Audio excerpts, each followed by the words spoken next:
Okay, Gentleperson's Guide to Good Behavior, Clause 3. Never tell a person what he or she is thinking. Now, what do I mean by that? I mean it's an intrusion. You step into the person's space and start telling them what's wrong from your point of view, of course, but that's not their truth. You know, the kind of thing, the interfering busybody, your trouble is you have a problem with women. That person may not have a problem with women at all. He may have a problem with tall, noisy, obstreperous people, whether they're men or women. Usually you get it wrong. That's why we don't want you to do this. But also it is an infringement. If a person has a certain calculation or computation going on in his or her mind space, it's a severe infringement for you to step in and say, oh no, that's not true. This is really the true thing. You mustn't do it. Now, if you suspect a person has a problem, I'm not saying you mustn't help. It's just saying, you're screwed up about whatever. You're lousy with money. What's the matter with you? You can't hang on to money. What's your problem? Well, this hurts people. As I said, it's an infringement. It's not comfortable to be addressed like this. But there is a way. If you think a person has difficulty and you think you can help or would like to help, fine. What you do is ask a question. You don't say, you've got a real problem with women, haven't you? As a lot of people have. This is sort of evaluation, filling in the blanks for a person. A better way is to say, do you have any difficulty with women? Do you find it's difficult to talk to them? Or do you have trouble sort of seeing things from their point of view? Or do you find that they often step over your point of view without paying attention to what you think? And the person, if there's a problem, will go, absolutely, damn right, he's doing it.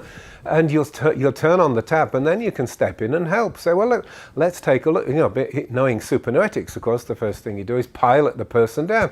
So you say, all right, take me back to a time in the past when you were first aware of this. Tell me a major event where this happened to you and you were disturbed and you blamed women and you thought women were the problem. When was that? Okay, travel back in time, close your eyes, tell me what you see.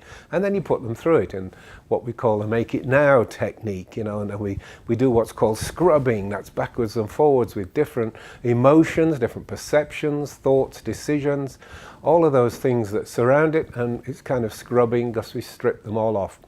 It's not hypnotism, by the way, it's sort of unhypnotizing people. People get stuck on events in the past. A man may have one really bad experience, some woman turned out to be very treacherous and took him for a ride and broke his heart, and now he doesn't like women, and you know all this stuff at a certain level, at a deeper level, of course you do. But in piloting, we just simply take the person back to where it started and give it a good scrubbing, and the person often feels a lot better. A really smart pilot who's been well trained might go further and say, is that the first time that ever happened? Well, no, okay, my sister was pretty bad, so okay, tell me about your sister. When did you first lock horns with your sister?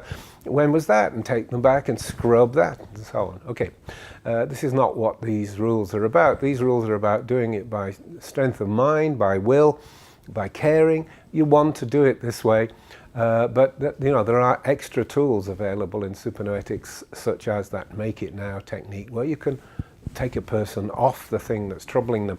But don't you dare. I don't want you going around saying, I can see you're screwed up. How do you ever save any money? You're a complete spendthrift. It's destructive and invalidative. And in fact, it makes nothing of the person in a way. And that's another of the clauses that we'll come to shortly. Making nothing of people, they're very definitely a bad idea. Okay, so don't tell a person what they're thinking or what you think they're thinking.